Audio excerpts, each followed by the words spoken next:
چیزیں عمل پر ہے کہ ذبح کرا، قربانی کی، خون کا ایک قطرہ گرا تم گناہ معاف.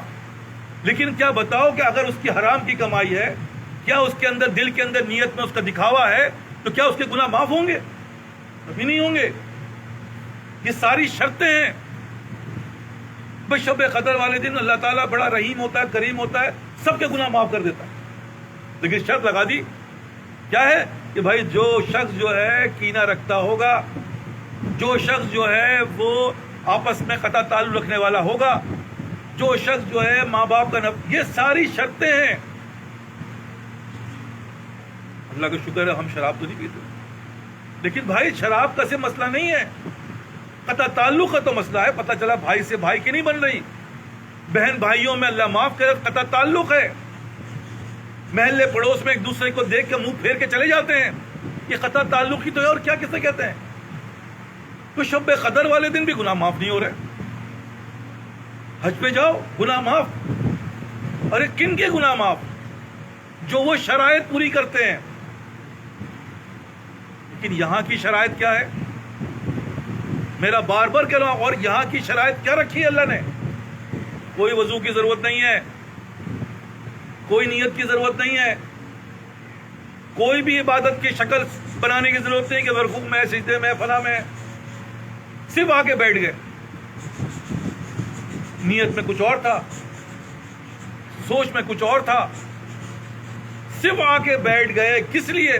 اللہ نے کہا ہے اپنے فرض عین کے لیے، کہ چند لوگ فرض عین کے لیے بیٹھے. میں نہیں آیا فرض عین کے لیے، میں تو ایسے ہی آ گیا کہ بھائی بہت دنوں سے بلا رہے ہیں، نہیں جاؤں گا تو وہ کیا برا مانیں گے؟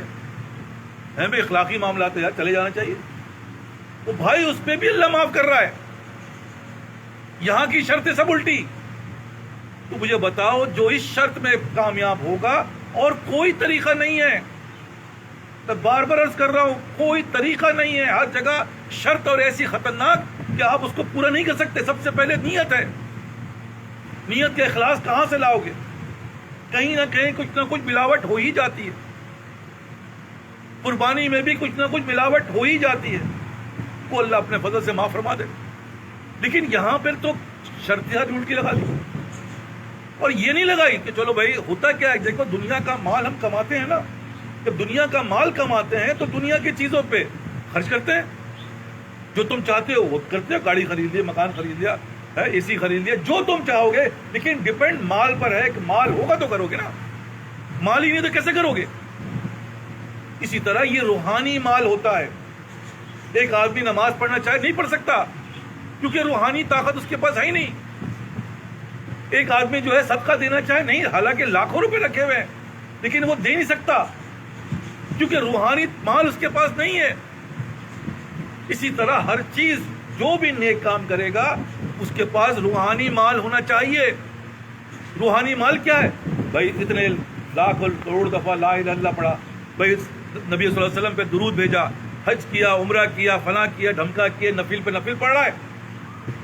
تب جا کے پتہ چلا ہے کچھ مال جمع ہوا، اور اس مال کی عوض کیا نظر آتا ہے؟ یار یہ اول صف میں نظر آتا ہے، یہ سب سے نیکی میں سب سے آگے نظر آتا ہے. تو یہ وہ کر رہا نہیں، وہ نہیں کر رہا، بلکہ اس کا جو اللہ نے اس کو روحانی مال دیا ہے اس کے ذریعے وہ کر رہا ہے. ورنہ ہم سب تو برابر ہی ہیں. ایک بوڑھا آدمی 80 سال 85 سال کا، وہ آپ سے زیادہ عبادت کر رہا ہے ایک جوان سے زیادہ. کیوں کر رہا ہے؟ اس لیے کہ اس کے پاس روحانی مال ہے. اس کے لیے جسم کی طاقت کی ضرورت نہیں ہے، اس کے پاس روحانی طاقت ہے. تو یہ روحانی مال کو تم سے کہا جائے ٹھیک ہے بھائی 5000 جو ہے وہ نفل پڑھ کے آؤ، کون پڑھ سکتا ہم میں سے؟ سوال ہی پیدا نہیں. چلو بھائی کرو 20 لاکھ جو ہے وہ سورہ فاتحہ پڑھ کے آؤ، کون پڑھ سکتا ہے؟ کوئی نہیں پڑھ سکتا. تو اللہ تعالیٰ نے کیا کیا کہ بھائی جہاں پہ جو آ کے بیٹھے گا، ایک بات اس نے سن لی، نیکی کی بات سن لی، عمل نہیں کیا، 1000 نماز نفل کا ثواب اس کو لکھ دیا جاتا ہے. اب بتاؤ 10 باتیں سن لی، 10,000 نماز نفل، 20 باتیں سنی، 20,000 نماز نفل، عمل نہیں کیا. نہ ہی عمل شرط ہے، صرف سن لی. مجھے بتاؤ اتنی نمازوں کا ثواب کیسے ملے گا؟ کتنا وقت ہے تمہارے پاس؟ زندگی اتنی مختصر سی ہے اور تم نے اس میں یہ سب عمل کرنا ہے، یہی طریقہ ہوتا ہے۔ جب اس طریقے میں جو آتا ہے آپ دیکھیں اس کے لیے آسان ہو جاتا ہے، وہ تہجد گزار بن گیا یار، یہ اسی دور کے لوگ ہیں۔ وہ جو ہے فرض نمازوں میں اول صف میں آ گیا، اس کے دل کی کیفیت بدل گئی، اس کے اندر تبدیلی آ گئی۔ وہ کہاں سے آئی؟ وہ اس روحانیت سے آئی۔ تو بیٹا بھائی دوست سب کو ایک ہی بات سمجھا رہا ہوں کہ فضل سے ذریعے ہم اور آپ کامیاب ہو سکتے ہیں۔ عمل تو کرو گے لیکن عمل میں ہمارے کھوٹ ہے، فضل تلاش کرو۔ اسی طرح جن کے ماں باپ ہیں وہ اپنے ماں باپ کی خدمت کر کے اللہ کے فضل کو حاصل کرو، دنیا بھی بنے گی اور آخرت بھی بنے گی۔ تم عمل سے وہ چیز حاصل نہیں کر سکتے جو تم فضل سے حاصل کرو گے، لیکن فضل کو حاصل کرنے کے ذرائع وہ تو ماں باپ ہیں، لیکن ہم تو اس کو نہیں کر پا رہے۔ ہماری توجہ کیوں نہیں کر پا رہے؟ کیونکہ ہم اندھے ہیں، روحانی طاقت ہی نہیں ہے۔ ہر آدمی سمجھ جائے لیکن عملی طور پر پوچھا جائے یار چلو بھائی ماں باپ کے حوالے سے کیا کیا مجھے بتاؤ تو صحیح، جواب نہیں ہے کسی کے پاس، صرف خاموشی ہے۔ اکثر حضرت کرتے تو ہیں، بھائی کیا کرتے ہو بتاؤ تو مجھے بھی سمجھاؤ نا، کچھ تو کرتے ہوگے۔ حضرت پانی منگاتے تو پانی لا کے، ارے بھائی پانی منگانا پانی لا کے دینا، اگر تم نے نہیں دیا تو اللہ معاف کرے تمہیں تو کرسی ہو جائے گی تمہاری۔ حضرت وہ اماں کہتی ہے جو پیر دبا دو ہم پیر دبا دیتے ہیں، ارے اماں کہتی ہے تمہیں درد ہوا دبایا، یہ تو حق ہے، یہ تو تمہیں کرنا ہی ہے، نہیں کرو گے اللہ تم سے پرسش کرے گا۔ لیکن بات یہ ہے کہ فضل کیسے آئے گا؟ فضل کے لیے تو بھائی احسان کا معاملہ کرنا پڑتا ہے۔ کیوں؟ کیونکہ اس سے جیسے میں نماز تو فرض ہے، نماز تو پڑھنے جاؤ گے، کون سا احسان کر رہے ہو؟ لیکن جو شخص پہلے جا رہا ہے وہ احسان کا معاملہ کر رہا ہے، دونوں میں بڑا فرق ہے۔ ہم فرق نہیں سمجھتے، نماز پڑھنے جا رہے ہیں، ہاں بھائی جا رہے ہیں، یہ تو فرض ادا کر لیا، کوئی احسان تھوڑی۔ احسان کے اوپر اللہ نے کہا ہے، وعدہ کیا ہے احسان کرو، ہم تو حق ہی ادا نہیں کر رہے، احسان کیا کریں گے خاک؟ اور ہم چاہ رہے ہیں کہ بھائی بہت بڑھ جائے۔ وہ بڑھنے کے لیے آرڈنری اور ایکسٹرا آرڈنری میں صرف ایکسٹرا کو تو فرق ہے، ایکسٹرا کدھر ہے؟ ایکسٹرا تو ہے ہی نہیں، تو کس چکر میں پڑے ہوئے ہو؟ آرڈنری کے لحاظ سے بھی دیکھا جائے تو بلو ایوریج کام کرتے ہیں، کر لیا نہیں کرا نہ کرا، تو رزلٹ ہماری زندگی میں ایسے ہی ہو گیا نہیں ہوا۔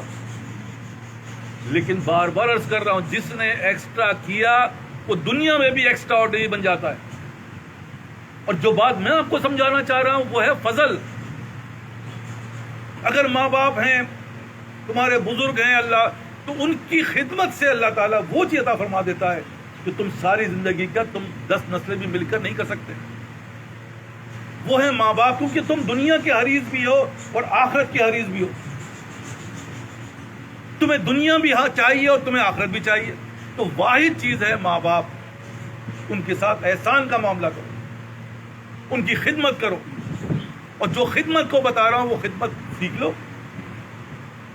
نہیں آتی سیکھو کہ احسان کسے کہتے ہیں۔ پانی لے جانے کو احسان نہیں کہتے، کوئی سامان منگایا اس کو لا کے دے دیا اس کو احسان نہیں کہتے، پیر میں درد ہوا دبائی یہ احسان نہیں ہے۔ احسان تو وہ ہے کہ جو مانگنے سے پہلے آئے، پتا ہے کہ اماں اس وقت پانی پیتی ہیں، ابا پانی پیتے ہیں، فون لا کے پانی پہلے دے دو، احسان کر دیا تو اس پہ اللہ اجر دے گا۔ جیسے میں نے کہا کہ اذان ہوگی تو جانا ہی پڑے گا، نہیں جاؤ گے تو اللہ معاف کرے پکڑ آئے گی، لیکن اذان سے پہلے پہنچ گئے، پھر بتاؤ یہ احسان ہے۔ تم خوش ہوگے نہیں ہوگے کہ جو عمل تمہارے ساتھ کرنے والا تھا پہلے کر دیا جائے؟ اور خوش ہو گئے یار، ہے بھائی تنخواہ ملنی تھی 5 تاریخ کو، اگر 1 تاریخ کو مل گئی تو تمہاری دیکھو حالت کیا ہو رہی ہے یار، معاویہ ہے، ارے بھائی تنخواہ تو ملنی ہی تھی، لیکن پہلی تاریخ کو اگر مل گئی، اور پہلی تاریخ کو جن کو ملتی ہے ان کو پہلی مل جائے، اس کی کیفیت دیکھو۔ اسی طرح کاروباری ہے، کاروباری آدمی جو سوچا یار یہاں سے پیمنٹ آئے گی، پیمنٹ پہلے آ گئی تو پھر اس کی کیفیت کیا ہوگی؟ تو بھائی وہ خوشی میں جو ہے اپنے بیوی بچوں کو بھی چلو یار، ارے بھائی یہ پیمنٹ تو آنی تھی، کہ یار پہلے آ گئی نا، اس میں ایک الگ خوشی ہے، ایک الگ اس کا انداز ہے. اسی طرح عرض کر رہا ہوں، ہمیں اس دنیا میں بھیجا گیا ہے اللہ کو راضی کرنے کے لیے، اور اللہ کو راضی جو ہے تم اپنے عمل سے نہیں کر پاؤ، وہ بھی اس کے لیے بھی تمہیں فضل چاہیے. فضل تلاش کرو.